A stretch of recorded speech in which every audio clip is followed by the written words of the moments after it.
itu saya tidak pernah lihat ada kesedihan lebih mendalam daripada saat kewafatannya Abu Bakar Khadijah. Ya Allah, saya tak hadir semasa kewafatannya Habib Hasan Asyatiri.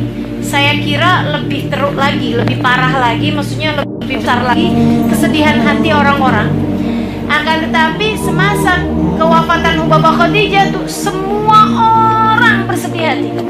Semua saling mentakziahi satu sama lain, seolah-olah mereka semuanya yang tertimpa musibah kematiannya Abu Bakar Khadijah. Semuanya bersedih hati dan bertakziah satu sama lain. Adamallah ajrakum wa anti kaman adamallah ajraki. Seperti itu. Semoga Allah gantikan kita dengan yang lebih baik. Semoga Allah besarkan pahalamu atas ujian ini. Ya Allah, sedihnya gitu. Karena semua orang, setiap galau, setiap sedih, setiap gelisah datang ke tempat Abu Bakar Khadijah. Siapa di antara kita yang mampu menebar kasih sayang hingga sedemikian? Menjadi seperti yang diucap Allah alaihi wasallam, laqad ja'akum rasulun min anfusikum azizun 'alaihi ma anittum harisun 'alaikum bil mu'minina raufur rahim. Telah datang kepada kalian seorang utusan, berat baginya cabaran yang menimpa kalian, berat baginya musibah yang menimpa kalian, sangat menginginkan kebaikan bagi kalian. Abu Bakar Khadijah tiap malam beristighfar buat umat Islam. Tiap hari kerjaannya orang berdatangan ke rumah Abu Bakar Khadijah untuk minta doa, untuk minta nasihat. Begitu aja sepanjang hidup beliau. Semua orang datang bawa kesedihan, pulang bawa kegembiraan. Orang datang bawa hajat, pulang dengan tersampaikan hajatnya. Masya Allah, Masya Allah. Siapa yang tak sedih tinggal oleh orang seperti itu? Kesedihan mendalam, mendung sepanjang hari itu masa meninggalnya Abu Bakar Khadijah. Beliau meninggal di waktu malam Jumat pertama di bulan Ramadan. Kira-kira tanggal 3 atau tanggal 4 lah, saya tak pasti. Sedikit sekalian saya muliakan, hari itu saya bertakziah ke rumah Abu Bakar Khadijah, dan orang yang berkhidmah kepada Abu Bakar Khadijah itu bercerita. Dia bilang, ya Allah, saya tak tahu kalau maksud Abu Bakar Khadijah itu nak meninggal dunia.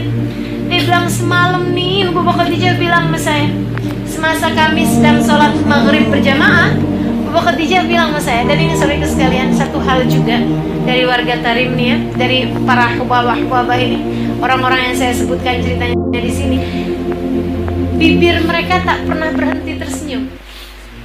Abu Bakar Khadijah senyum, Masya Allah, indah senyum. Termasuk Hubabah Zahra. Bagi yang pernah berjumpa dengan Hubabah Zahra, ibunda dari dari Habib Umar bin Hafid, itu juga senyum terus, Masya Allah, luar biasa. Wajah-wajah yang indah dengan akhlak nubuwah, dengan akhlak kenabian, Masya Allah. Maka teman-teman sekalian, itu Hubabah Khadijah, dia bilang tadi malam habis lepas sholat maghrib berjamaah, Hubabah Khadijah bilang begini, nah nanti kalau kamu sudah uruskan makan malam buat suami dan anak-anakmu, kalau datang waktu Isya segera kemari ya. Saya malam hari ini akan sholat lebih awal dari biasanya. Kita akan segera sholat karena saya nak pergi. Pergi kemana Bapak? Pergi pesta, pergi uzumah, dia bilang. Pergi jemputan jamuan gitu, jamuan makan gitu ya. Bahasa uzumah tuh untuk semacam jamuan makan yang orang buat gitu. Dan itu sekali untuk semacam acara pernikahan, acara tasyakuran yang besar-besar gitu. Jadi dia bilang, saya agak aneh tapi saya pun turun. Saya aneh bukan karena apa-apa, tapi karena Abu Bakar Khadijah tak pernah pergi kemana-mana. Abu Bakar Khadijah selalu aja ada di rumah. Dia bilang, dan Abu Bakar Khadijah tuh setiap kali beliau ada orang mengawinkan siapapun, tak pernah Abu Bakar Khadijah yang pergi. Mereka kalau mau berkah dari Abu Bakar Khadijah, mereka ini pengantinnya yang didatangkan ke rumah Baba untuk dapat doa beliau. Masya Allah, mau siapapun mengawinkan, bukan Abu Bakar Khadijah yang datang, tapi mereka yang datang pada Abu Bakar Khadijah. Masya Allah ya. Dari agungnya beliau, semua orang mengagungkan beliau. Dan kawan-kawan sekalian, kemudian perkara yang kedua pula yang aneh, kalaupun ada uzumah, ada acara pernikahan gitu, jamuan makan, mana ada pernikahan diadakan di bulan Ramadan. Situ tak ada kan jamuan makan undangannya datang bulan Ramadan. Jadi dia bilang aneh sekali, tetapi saya pun ikut aja. Jadi saya siapkan makan malam buat suami anak-anak saya. Habis itu belum piring-piringnya saya cuci, ketika dengar azan saya pun segera naik ke atas untuk kawankan Baba Khadijah sholat isya. Saat saya tunggu beliau sholat isya tuh beliau ternyata sedang di kamar mandi. Jadi saya tunggu, saat saya naik dia bilang Baba sedang di kamar mandi. Baba Khadijah ketika keluar pakai baju hijau, baju baru yang beliau persiapkan untuk lebaran, untuk hari raya. Untuk hari raya, dia udah siapkan baju memang untuk hari raya, itu dia pakai, beliau pakai. Warnanya hijau gitu. Dan mereka tuh kan antara baju sholat dan baju hari-hari memang ya itu juga gitu ya. Mereka sholat dengan bajunya itu gitu, sebagian orang yang di rumah gitu.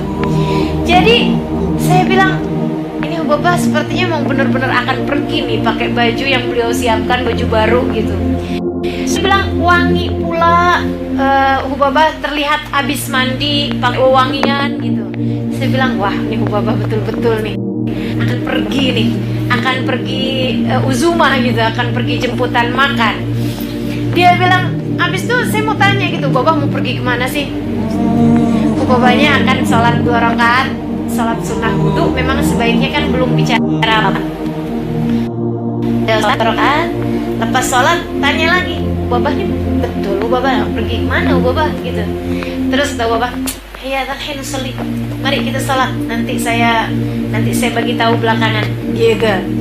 Dengan raut wajah yang bukan hanya tersenyum tapi bahagia yang luar biasa. Macam orang dapat kabar yang Masya Allah gitu. Misalnya udah tertunggu-tunggu belum dapat anak, kemudian lihat tespek 2 garis misal gitu ya. Atau orang yang tertunggu-tunggu belum ada yang melamar, kemudian datang orang melamar, handsome pula, kaya pula, soleh pula, alim pula. Ya Allah, tak boleh tak senyum rasanya kan. Wah, gitu bahagia sekali. Baba Khadijah macam itu gitu. Seperti kayak bahagia sekali. Seperti dia bilang, ini siapa sih, undangan dari siapa sampai bisa bikin Baba, boleh bikin Baba sampai bahagia seperti ini. Salatlah Baba. Salat isya. Lepas salat isya, salat ba'da isya 4 rakaat. Lepas salat ba'da isya 4 rakaat, Baba kemudian salat tarawih. Lepas sholat tarawih 20 rakaat, Baba kemudian sholat witir 11 rakaat. Biasanya Baba tuh witirnya hanya 8 rakaat, yang 3 rakaat tuh dia buat nanti jelang subuh. Tapi ini semua 11-11-nya beliau kerjakan. Kenapa sekarang Baba 3 witirnya? Saya khawatir tak sempat lagi, gitu bilangnya. Oh mungkin karena Baba mau pergi, khawatir kalau pulang nanti tak ada waktu kan, tak ada masa gitu. Ya oke lah. Habis selesai dia bilang Baba salat, saya tanya lagi, Baba mau pergi kemana sebenarnya? Dia bilang kemudian, saya nak hatam Quran nih, boleh tak bantu saya untuk aminkan doa hatamul Quran, khatam Quran? Boleh Baba. Yuk kita baca bersama-sama nih hataman Quran. Karena orang tuh kalau baca doa hataman Quran, baca hatam Quran tuh, itu diturunkan rahmat, diturunkan malaikat 70.000 mengaminkan doa dia dan beristighfar baginya sampai pagi hari. Siapapun dari kita.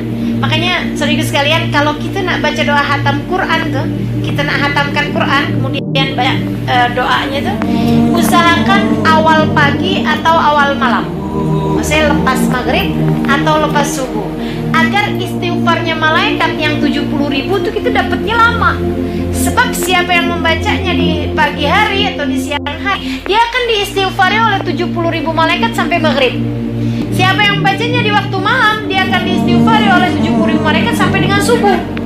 Maka kalau kita bacanya jelang-jelang subuh, begitu subuh udah selesai, kan kita ya? Atau kita bacanya jelang-jelang asar, ba'da maghrib udah selesai, begitu datang maghrib udah selesai istighfarnya. Jadi biar panjangan, kita awal malam atau awal pagi. Kata Baba Khadijah, yuk kita baca doa hatam Quran. Baca beliau hataman Qurannya. Masya Allah, doa-doanya, doa hataman Quran yang ada dalam Fusul karyanya Sayyidina Ali Zainal Abidin. Ada tuh hataman Quran, doa hatam Quran yang ditulis berlembar-lembar, karya dari Ali Zainal Abidin ibn Husain ibn Fatimah bintun Nabi sallallahu alaihi wasallam. Saya tak tahu di sini biasa tak dibaca doa itu. Nanti kalau belum pernah lihat kitabnya, kapan waktu saya datang ingatkan saya. Mohon Kak Dina ingatkan saya untuk bawa doa hataman Quran. Ada tak di sini? Belum pernah. Tak di rumah Kak Dina ada tak? Ada ya? Ya, doa hataman Quran.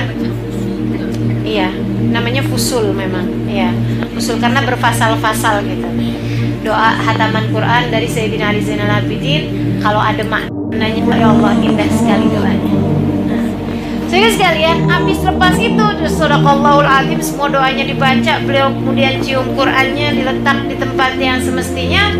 Beliau kemudian bilang, "Dalhin, sekarang nih saya mau berangkat."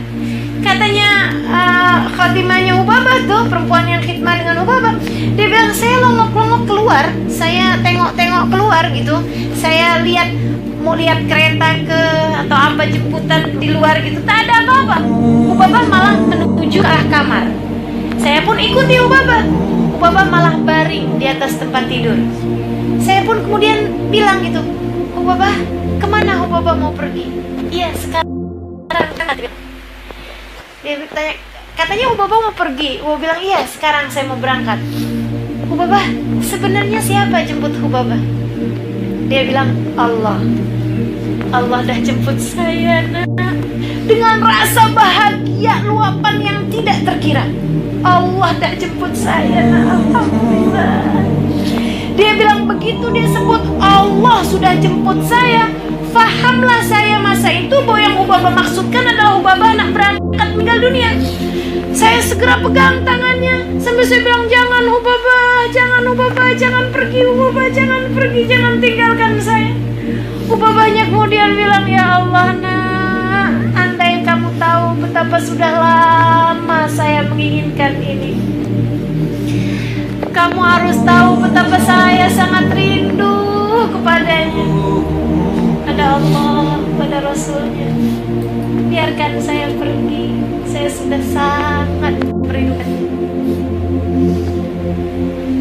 Dia bilang, dari cara Ubabah bicara tuh, yang rasa-rasanya kematian adalah sesuatu yang sangat nikmat sekali.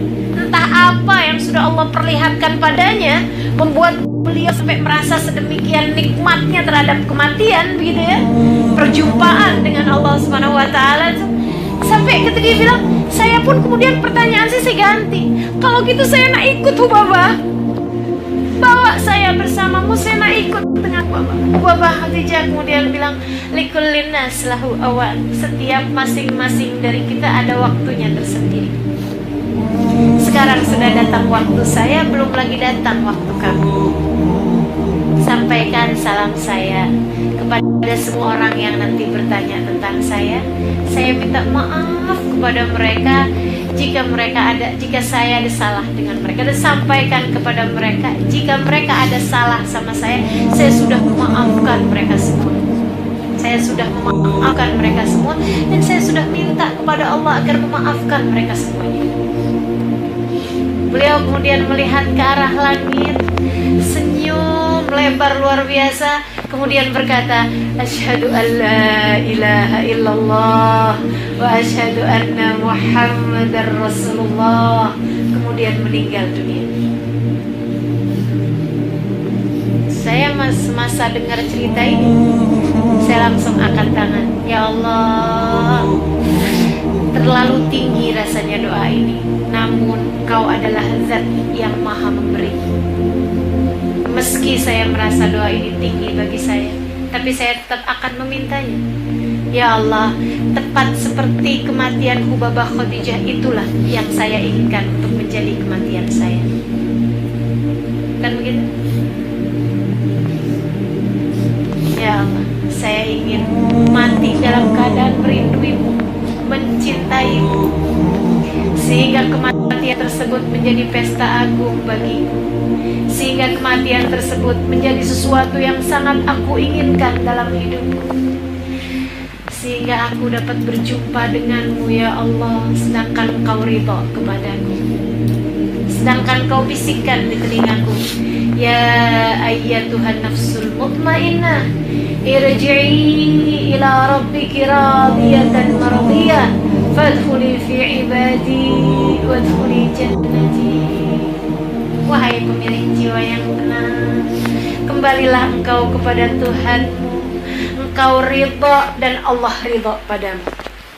Engkau cinta padanya dan Allah cinta padamu.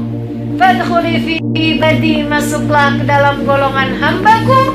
Fadkhuli jannati, masuklah ke dalam surga. Semoga Allah karuniakan kepada kita kematian yang indah, kematian yang menjadi pesta bagi kita sekalian, insya Allah. Amin ya rabbal alamin.